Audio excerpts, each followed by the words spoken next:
అపోస్తుల కార్యము 3:15లో మరి అపోస్తులు ఏమంటున్నారు అనంటే, మీరు జీవాధిపతిని చంపితిరి కానీ దేవుడు ఆయనను మృతులలో నుండి లేపెను. అందుకు మేము సాక్షులము అని అపోస్తులైన వారు అంటున్నారు. అపోస్తుల పౌలు 14:2 మొదటి లైన్‌లో అయితే వీరెవరు అంటే, అయితే అవిధేయులైన యూదులు వీరు చంపినారు. అవిధేయులైన యూదులు యేసుక్రీస్తును చంపినారు. మీరైతే చంపినారు గాని జీవాధిపతి అయిన దేవుడు ఏమైనాడు? మృతులలో నుంచి లేచినాడనేసి అపోస్తుల పౌలు 3:15లో మరి వీళ్ళు సాక్ష్యం ఇస్తున్నారు. వారు కన్నులారా చూచినారు. మరి మగ్దలేని మరియా మరి పోయి చూచినప్పుడు తోటమాలి అనుకొని మాట్లాడినప్పుడు ఆయనని మాట విని రబ్బీ అని ఆయనను బోధకుడా అని మరి ఆయన మరి తిరిగి వచ్చి అందరిలో కలిసి వారితో మాట్లాడి మరి వారితో భుజించినాడు. మరి మొదటి కొరింథీ 15:20లో ఇప్పుడైతే నిద్రించిన వారిలో ప్రథమ ఫలముగా క్రీస్తు మృతులలో నుండి లేపబడి ఉన్నాడు.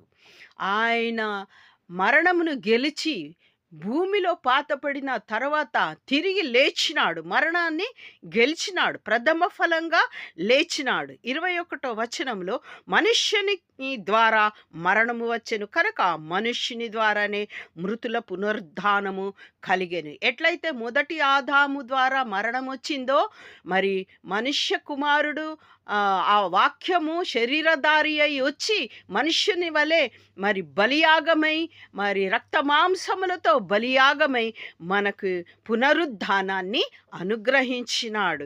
23వ వచనము మొదటి కొరింథీ 15:23లో ప్రతి వాడును తన వరుసలోనే బ్రతికింపబడును. ప్రథమ ఫలము క్రీస్తు, తర్వాత క్రీస్తు వచ్చినప్పుడు ఆయన వారు బ్రతికింపబడుదురు.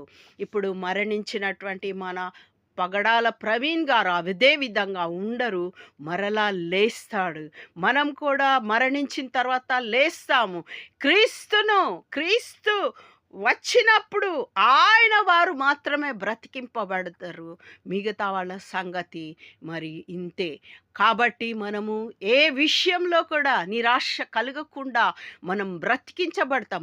మన వరుసలో మనము క్రీస్తు వచ్చినప్పుడు మనం ఆయన వారం, మనం ఆయనను విశ్వసించిన వారం కాబట్టి మనం లేస్తాము. ఆ నిరీక్షణతో మనము ఉందాం. మన వారిని మనం కలుసుకుంటాం. మరి ఈ ధన్యత అందరికీ లేదు. ఎవరైతే యేసుక్రీస్తుని విశ్వసిస్తారో వారు ఆయన వారు అవుతారు. ఆయన వచ్చినప్పుడు వారు